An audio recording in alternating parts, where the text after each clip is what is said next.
Today, drama means transmigration, drama means flipping the script, and drama means when in doubt, ask them, how are you? Hi, welcome to Drama Means. Today we're talking about the 2026 Chinese drama, How Dare You? And first, a summary. A young woman suddenly finds herself living within the pages of a book she was just reading. As she struggles to remember the plot so she can actually survive the story, she realizes she might not be the only one from her world trapped inside. Another transmigration story, the grandest genre of all the genres. Well, as I said before, it is a very oversaturated topic. I do like, and they actually address this issue. Oh, I mean, they addressed it in the first episode. It was like, oh, this whole thing has been done to death, or do we really want to do this? Like, they go right at it. Yeah. So, at least they know. And I do like that they kind of like switch things up a little bit. They're not going by the book. Yeah, I wouldn't call this a parody of the transmigration drama genre, but it is almost a parody. Like, it's very self-aware of itself. Yeah, and it definitely makes fun of itself. Yeah, they take some of the very similar tropes and they kind of try to turn them on their head a little bit. I do like that the idea that she's not the only one, and there's some kind of head fakes of like who might also be transmigrated into the story. So they definitely use the genre as plot device, as a drama device. So that elevates it a little bit above some of the other ones for me.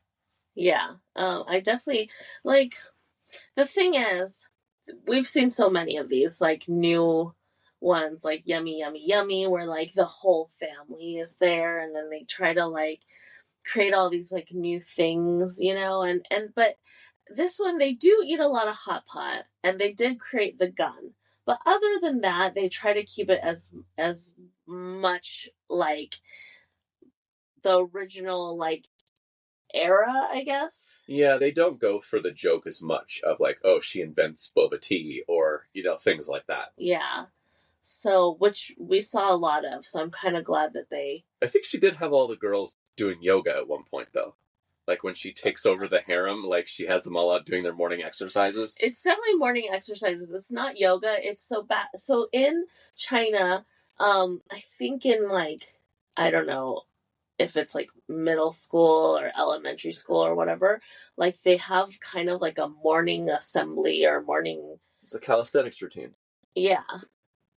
So. Okay. Anyway, but it's like little moments, and I do like their chemistry a lot. You're talking about her in the main lead. Yes. I think they have like really engaging characters. Like, I feel like there's not really... I know you have a hatred towards all Empress Dowagers. Yeah, they're awful. It's the worst character ever invented. Snivelly guy, Empress Dowager. Both of them. Just, we can stop now. I know it's a part of, like, the costume drama. Like, there's the old bitch who's, like, meddling in the background. It's always going to be there. But I'm like, oh, the Empress Dowager again? Yeah. Can't we have a nice one? We did have a nice one. When? You can't even think of it. Lies! I can't remember. Yeah, likely story. Either way, the chemistry. Yes, their chemistry is really good. So I originally didn't really like Wang Chu Ran. Not gonna lie. Like, she was in that firefighter one with Yang Yang, and... Yeah, but that show was really bad. I didn't even get into that show enough to realize if I liked her or not. The show was so bad. Yeah. So I was a little pessimistic because she was in it. But it didn't... I think I had seen like the trailer or a teaser of it, or, on Instagram someone had posted the scene where they're spying on like the villain and the girl, and so he has like a rendezvous with the girl, Xie Yong Er, right? And so when they're like hiding in that like bamboo mat or whatever it was that they... Right, their little disguise. Yeah, and they're just like... It's just like... It was so funny because like they're, I guess, supposedly in the book they're the villains of the book, and they're just like, you know, hanging out, being groovy, and spying, I guess. But like not in a in a comedic way almost. yeah. Yeah. No, I actually really like him. I think he makes a really good like male lead. I think he does this character really well where he has to kind of play the tyrant, but then he's goofy and kind of silly behind closed doors. Like I think he turns on and off that switch really well. Yes. So I think we didn't really first see him until it was like Journey to You. Where he played the psychopathic brother of the warlord and he was poisoning people. Was that the one? Yeah, I don't know if he was poisoning people, but like yeah, that was where the whole mountain was like full of poison. Yeah, I remember that one. Yeah, so he was like the older brother, and I was indifferent. Like I was like fine, whatever. Like I didn't really have an like invested interest, but we also really hated that drama. Yeah. And then since then we've watched him in a ton of stuff, and you know I started liking him, but I wasn't like he wasn't like on my list of like, oh, if he's in it I have to watch it. Right. And then now he's become like, oh yeah, if he's in it I'm gonna watch it. Like he is so good in this one. Because we've seen the aloof general that he plays in Female General, and like we've seen his like kind of like tantrumy but like goofy character in that one where I don't remember the name of the drama, but it's the one where the girl like basically gets her period and she changes how like oh yeah, she keeps changing how she looks, right? Yeah. And so he plays like a second lead, I believe, in it. And so I was like, okay, yeah, whatever. But in this one, I'm like, wow. No, he's fantastic, and I think they give both of our leads in the show a lot to play on. Mm-hmm. Like they get to play a lot of different dynamics. Like they're scheming and they're smart, and their dialogue is crisp in some scenes, and they're nervous and kind of goofy and awkward in other scenes. And so it does. I always say it's hard to judge an actor if they're not given much to work with, and it does feel like in this show they at least gave our leads a lot to work with, a lot to chew on, as we'd say. Yeah. And the thing is, there's honestly, I know as I was, my actual original point was, I know you hated the Empress Dowager, but I don't think there was really a character that I'm like, I hated so much. Like, I don't get me wrong. Like, I got really like creeped out with, what's his character's name? Xia Hou Dan, right? The villain. Right. Yeah, I mean, he was like kind of rapey and creepy and. Yeah, like he was just like not, I don't know, not kosher. So he's supposed in the original book, he's supposed to be the hero that takes down the tyrant. But what my problem with it a little bit is where is any piece of that character in this version of the story? Like he has no redeemable qualities. So this is the thing. What we know, what the original text that she was reading when she fell asleep on the subway is that it was really fucking bad. Like it was a bad book. True. Okay, true. Okay, so and if there are people out there that loves anti-heroes, and maybe his character is just an anti-hero, and like the thing is, as we've seen before, like that really that one where like the demon lord that was like bullied. Oh yeah, my favorite one. Right? So like his backstory is that he was bullied. And then and then as we see his remembering of it, his bullying is all in his mind. Yeah, okay. I mean, he was bullied, but he like kind of did it on purpose. And it wasn't like the king, our lead guy. It wasn't Yeah, it was the Empress Dowager kind of like isolating our lead from his friends, that he had no one around him. Yeah. Like, and so that was his bullying, right? But the thing is, his character in this pseudo book is that he was bullied his childhood, his mom was killed, which is classic, like, hero of the story backstory, right? Right. And then, rising to, take down the... Well, they also plot. He was plotting to overtake, the tyrant, right? No, I totally get that. And it makes a lot of sense when, you're seeing it from that perspective. But even in that story, our character has to be a little less gross. He has to be a little more like, I want him to win. I want him to overthrow the tyrant. And like, they give us none of that, and I just wish they had. I wish they would have given us some conflict within him to go, oh, right, that's why he would be a character we cheer for, because he has been so wronged. Yeah. And he's just looking for redemption, and he doesn't know that our characters are transmigrated. He's just seeing this tyrant that killed his mom and da-da-da-da, all that. Yeah. Also, once the transmigrators appeared, right? Uh-huh. His story changed. Of course. So that he didn't his character supposedly fell in love with Yong Er's character, or Yong Er, right? Yeah. And so he didn't. Well, no, but he could have. So, he just chose to use her at every turn. It was there for his taking. He just decided to use her every single bit of all the time. Yeah. And but different things happened that changed his story, right? Like him finding the thing that our lead guide had buried in the in the middle of the SOS thing, right? So he discovered that didn't happen in the story because of course the lead guide wasn't there. So just little things it's the small ripples creating a big wave, right? I'm not justifying the fact that you're just loving his creep. You're like, I just really take the cut of this guy's jib. Creepier, yes.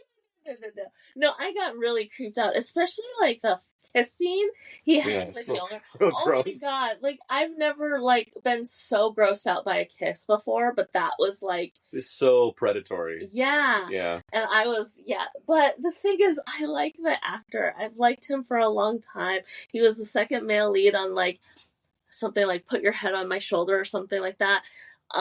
So I've watched his career for a long time now. So I like the actor, right? The character is creepy, but he's supposed to be. He's the villain. Yeah, no, all I'm saying is that the story is being molded into something new, and I think it would have been a deeper layer for us to be able to see what the story was and what the story is. And instead, we just saw what the story is. That this guy is kind of 100% bad from core to core. Just there's no real redemption here. And not that I want to see a redemption. I think he needs to be our villain. But if there was a story they jumped into, they're the ones meddling in this. Yeah. And so we should see that the change of him being a hero to a villain. Yeah, there was a point where you would really feel sorry for this guy, and then that starts to slowly erode because of what's happening. Instead, we just kind of get a stock angry villain who everyone else can kind of see the tyrant has changed, and he's just nope, still a tyrant. I'm going full on into my creepy plans. Well, the thing is, he knew that he was never a tyrant in the first place. Right. So, I mean, it's all weird. Yeah. So, again, I'm not really trying to justify it. I'm just there are these things, but the thing is, I think he played the character really well. Yeah, I think the bad guys are a little weak in this overall, and I think maybe part of that is due to some of the stuff our leads do is a little easy. They set out to do a plan and they kind of get it done, and it's kind of more comedic and fun rather than it is challenging. And so sometimes that kind of takes away the villainness of our villains. Yeah. And so that was a little weak, but I thought he played the character well. And honestly, the Empress Dowager wasn't as annoying as they usually are. Yeah. But still a villain. Yeah. See, in other dramas, it's always been some kind of group that's against the king, and then the Empress Dowager also against the king. And it's a three-sided thing, right? Yeah. But I do like how in this the king plays both sides and kind of is I can't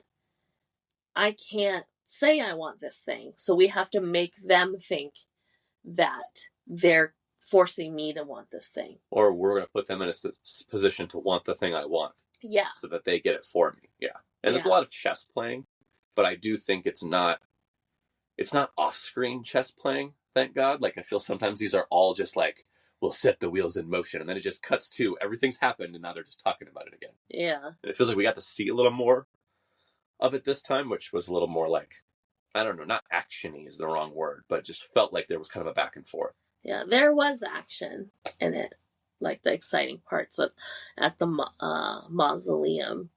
Um, but for the most part, I think like the comedy kind of takes precedence. But I think there's a good balance between the comedy and like the romance, and then the honestly my favorite parts is when he's like legit king. And he's being a badass. Yeah, I mean obviously I like seeing him be a badass. No, I think that overall the plotting, and I guess if I would have a criticism of the way the story kind of unfolded, I would have liked to see it dramatized a little bit more. This idea that he was this tyrant, right? But he really had no power because the Empress Dowager kind of controlled the court and the second prince kind of controlled the army. And so he had nothing on his side except for wits, except for pitting them against each other, except for that. And it was there. I just wish we would have seen them backed into corners a little more specifically, so that they would have to kind of think their way out, and they were always on the verge of like, man, if this collapses, we're all done, because we've got no one fighting for us. We've got 6 guards, and guess what? They're not even all that good. Yeah. You know? Yeah. So I think they could have done a better job in that, but I think overall it was really evenly. I understood where the stakes were coming from. I understood what we wanted to do, understood what the bad guys were doing, and then it felt like it stayed as smart as it could. It didn't, no one copped out and just did like the super dumb thing, which I was waiting for. I know, you're always waiting for them to fail. Well, just like, where's the point where the writers just cop out and make like, oh, and then we win, or and then we lose, or then a character does something so counter to their own wants and desires that it makes no sense, but we need to do it for the plot. Yeah. And they didn't do that. I think probably the mausoleum scenes is when they're the most cornered and the most like, oh yeah, he's gonna lose this time. Yeah.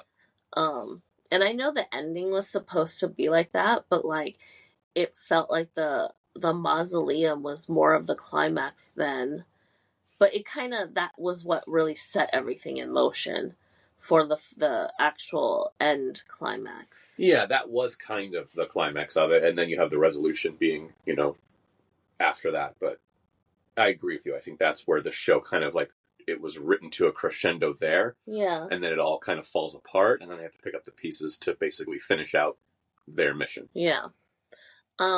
I had it's always the same thing, which I understand it, but also kind of like, I'm kind of sick of seeing like random characters dying. Like, it's like, oh, it's about that time where someone needs to die, or like, it's just kind of like, I knew, they were setting up for him to die, like, in the beginning because he was ill, but the guy who, like, planted all the millet and, like, figured out how it was, like, best way to grow it, like, he died, and then, like, the guy that went off to be, like, the envoy, well, that was the most, for me, was the most unsatisfying moment, because you're like, wait, he like died off screen, and then we see it in a flashback, but it was kind of a big who cares. Like, I think the story could have worked without him, like just going off to die, because like, I don't know, when you send a character off and you're like, all right, you're going on a really dangerous mission, well, either show me his dangerous mission or bring him back home. Yeah. And you kind of did neither of those things. Yeah. It was, I don't know. That one was really disappointing. For me, it's the crazy long flashbacks of all the people that had died and like sacrificed themselves for the greater good. I'm so sick of watching those. Like, it's so long and drawn out, and it's like over and over again the same flashbacks of the people dying, and I'm just like, it reminds me of Journey to Love, when like, every scene is someone dying. Well, at the very end, right? Yeah, and I'm just like, can we move away from that? Like, we get it. We understand you love your like little sacrificial lambs, right? But like, can we have something else? Like, it's done and it's played out and it's in every single ancient or costume drama, and I'm just like, Can we think of something else smarter? I'm more upset, not upset, but more like disappointed in this continuing thing where they don't share things with the audience, and not because they're not going to tell us, it's that they want to wait for like the death to have the most emotional impact. So like we can't show you that this character died yet because the emperor is like off doing this thing, and we really want the emperor in the same room as the dead body when it's all discovered. So they have to like hold it in a really weird way from the audience. And so we all know, like, for it was the disguised guy, and it was like, Oh, you know, yeah, his yeah, little yeah. martial arts protector. Like, we all know what's happening, but they haven't shared it yet because they want the emperor to be like standing over his dead body as he flashes back and remembers all the good times. Like, I don't need those flashbacks anymore either. I don't need those like montagey, look at what this person meant to me and now they're gone. Like, blah. Like Yeah. we're so far ahead of you in the story. Like, we all know what's going on, but you're holding it from us like it's some best kept secret, and it's just tired. Like, stop it. Just let's just tell a story the best way to tell the story, rather than, oh, well, we'll save this for a flashback so he can be there. Like, ugh, ugh. Yeah.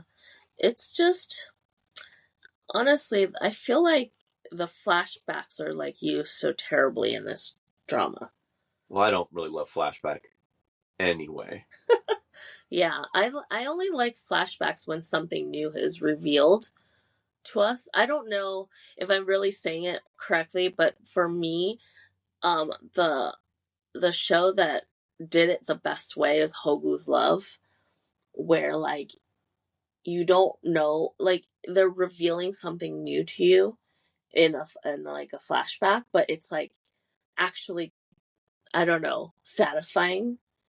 Yeah, I mean, it's a hard thing because yes, I want new information out of the flashbacks, but I don't just want flashbacks that you need to jam in there because like the timing of it, like, oh, we better quick say this because, you know, that way the audience will understand something, and so we have to put it right here, you know, instead of setting it up. We talked about this a couple weeks ago with Forever You Too, right, where it's like, oh, Tonfa learns that the sister has been isn't alive anymore and that it was lied to, and he has to know that going into the scene with his parents, or else he can't do what he's going to do in that scene. Yeah. So just out of pure necessity for plotting, we have to show that flashback.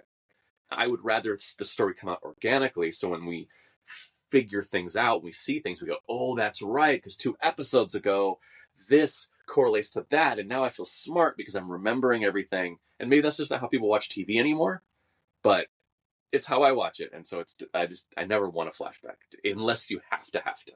Yeah.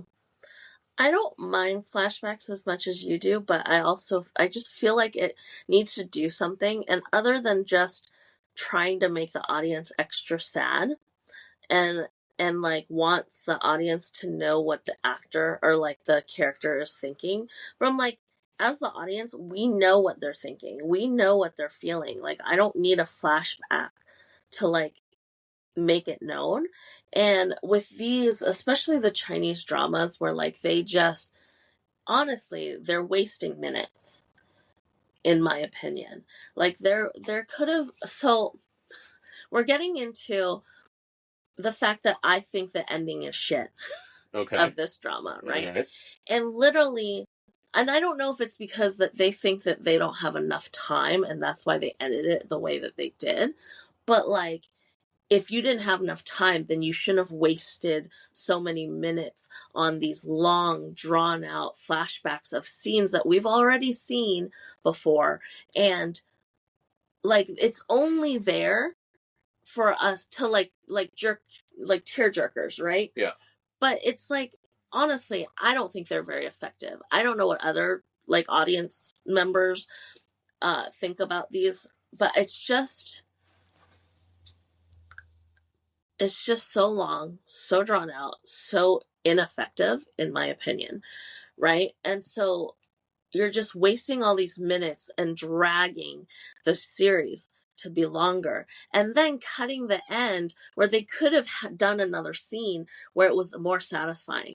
And I hate hate all these transmigration series. And the thing is, we're saying like, oh, this is more innovative. They're trying to do new things. They're flipping the script. Except for at the end, they do it exactly like every single other transmigration series. Yeah, I mean, I always will say, anyone who says, well, I don't have enough time to tell my story, shut up.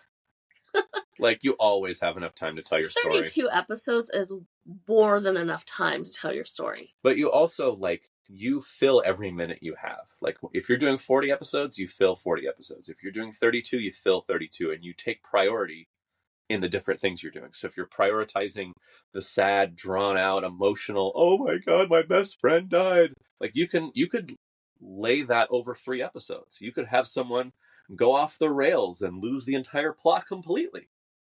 Or it could be a quick montage and we're done with it. To your original point, like, I do think that this whole flashback of like the good old times and the sadness, like, is just, it feels a little dated. I don't know why it's something that's still done. It feels like it just, I don't know. It feels like something that kind of just needs to be put to pasture, as far as like, no, guys, we get it. Like, in a world where attention spans are short, we understand. It's sad. Let's move on. I don't need a 3-minute montage about what this character did in episodes that I already watched. Yeah. But to the end, you and I have the exact same feeling. It's literally in every single transmigration. It's like not even different. It doesn't matter where they end up. It's always they see each other. They stand face to face, looking at each other in this, like, I guess, googly eyes, whatever, right? And they don't say anything to each other, and they're just like, ooh, we're seeing each other in the present day. Cut. Story end. Yeah. And it's like, but why? Like, why does it have to end like this? Like, what, every single time? Like, every single drama, like, it ends exactly the same way. And I'm just like... You know what I would have really liked with this one? I think we needed a whole half of an episode back in the present. And I know maybe for production reasons they can't do that, because, you know, most of the show is shot on these old-timey sets and old-timey costumes, so they can't, you know, just make an entire episode in the present. But what I would have loved to see here would have been, she wakes up on the subway and she's like, whoa, I'm back. And then, like, cut to 6 months later, the company she works for has adapted this book, and she's like eating popcorn on her couch, and he just sits down next to her as she's watching it, and he's like, that is not what happened. Remember? Because you and I, and she's like, this is way more dramatic. He's like, no, I look like a freaking wimp. And, like, they're arguing, and they're like having that same type of rapport they had in the book. And we can skip past the, like, they found each other and they stared at each other wistfully. Like, just skip that, get to, like, the thing I want to see, which is they're the same couple now in the present, and they're just bickering, and they're like, no, like, oh, but you know what would have been even really cool if I would have done this. It's like, you would have never pulled that off. What do you mean? Like, you know? Yeah. And they were just like, and you just end on the two of them, like, watching the adaptation of their lives in the olden times on television as they kind of, like, continue their relationship. Yeah. But instead, we're just going to give you the same old, oh, I can't believe you're here. How are you? I am fine. Okay. Okay, so the thing is, and this isn't even a good ending. I'm just saying, why did they do it if they're not gonna?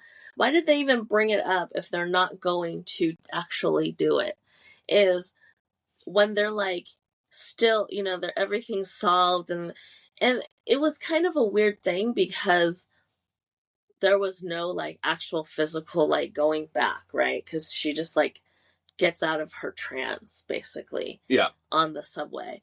But, like, they literally were like, oh, if we ever run into each other, you know, in the modern day, like, how would it go? And he was like, well, and they start telling this story of like, oh, well, I see this girl and she's scrolling on her phone, and I realize I'm scrolling on my phone, and I would do this, and then she's like, and then I would do this, and then all this time passes, and then we would do this, right?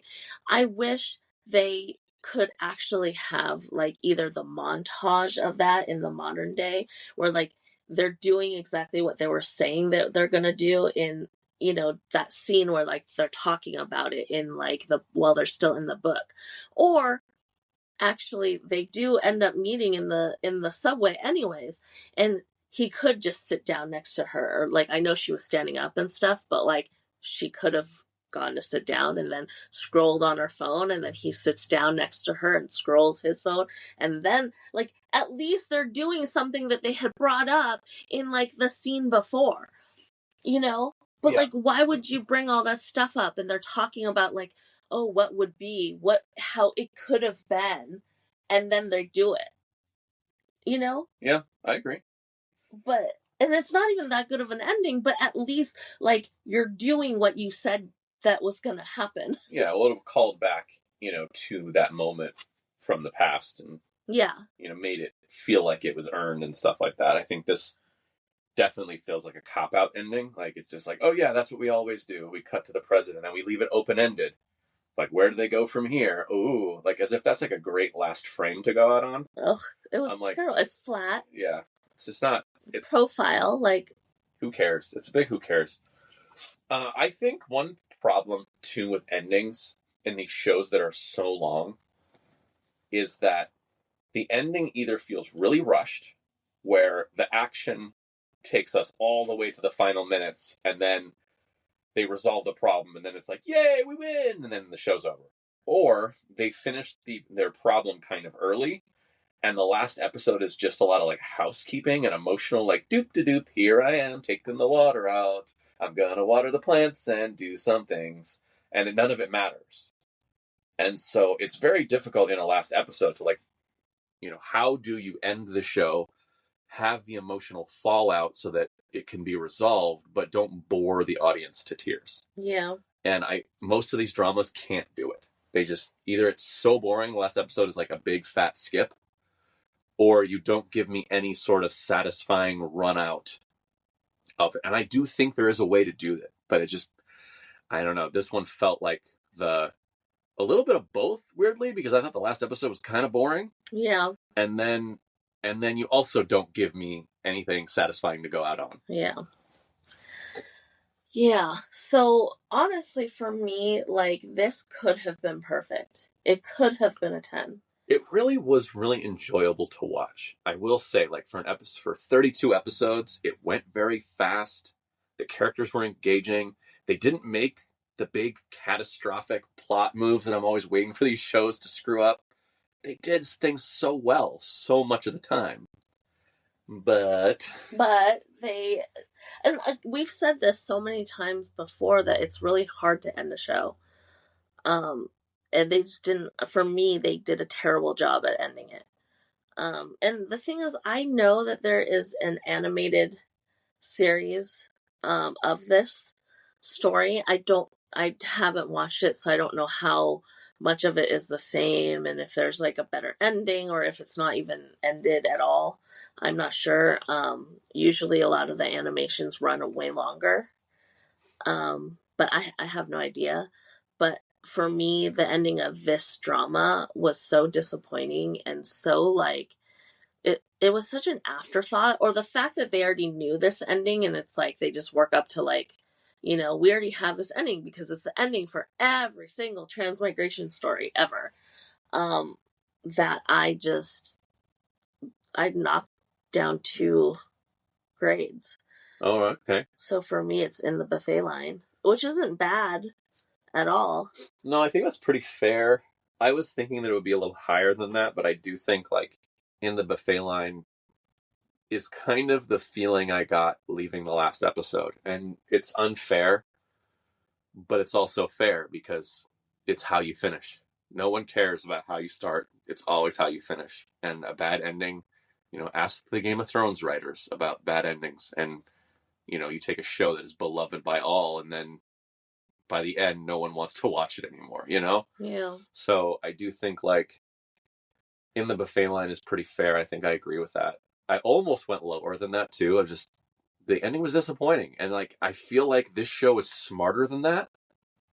Yeah. And it just at the end of the day, you like no, you're better than this, and they weren't, and it's upsetting. It's just like you don't make that comment the commentary of the beginning, with how many trash transmigration stories are out there, and then do your same transmigration story and end it the same way as every other one. Yeah, you have to tip it on its head. Yeah. I think if there's anything in this show that was so important, was tipping the end on its head. Yeah. Because we cannot be the only ones out here thinking, here we go, I can tell you what the last frame of this show is in episode 1. Like, I already know how this is going to end. We're not the only ones thinking this. Yeah. And, the thing is, this show had a lot of commentary on writing. And that's why it's so disappointing at the end. Because, like, they talked about, like, characters that, all these characters were written and then only to, like, kill them off in the book. Like, she was talking about how, like, in this book, it's like all of a sudden all these characters, like, don't have, in her mind, they don't have feelings or anything. And now that she's there, they, like, have all these things about them, and they're, like, well-rounded characters. And we've always said this, that when there's a good show, that you service every single character. Right? So, like, they have to have, what's their actual motivation, what's their agenda, their dreams, their hopes, all that stuff. And when you can figure that out and every single character has, like, a meaning and a purpose, then your story, like, has a chance of being good, right? Mm-hmm. And they make this commentary in this show. They make this commentary. They make the commentary of, like, all the terrible transmigrations and, like, all the rebirths and all this stuff. They are making this commentary only to end it exactly like how every other show does it. I remember a boss of mine years ago had said, we make a show about a smarty pants character who is kind of condescending to, other people. Well, if you make a show about a smarty pants, you can't be wrong. You can't basically be like, well, you know how it really works, and then be wrong. Like, that's just the type of show. Another show could have the action hero that's often wrong. But we couldn't do that because that wasn't the type of character. And I think, too, if you're going to make those statements, if you're going to say, hey, you know what the problem with writing is? You know what the problem with storytelling is? You can't then be the problem with storytelling. Yeah. So I think that while good most of the way through, they really did kind of literally drop the ball at the end. Yeah. So, yeah, in the buffet line. Which I think is pretty fair. Honestly, like, would I recommend this for someone? Absolutely. You should go watch it. It's fun. The characters are great. The acting's good. The writing, for the most part, is very good. Yeah. But, I just wish it could have been perfect. And the thing is, if you're fine with the generic ending, yeah, you won't have any problem with this. Yeah. No, a very good watch. Yeah. So, I mean, that does it for this week, right? Yeah. So I guess we'll see you next time. Yeah, thanks for listening.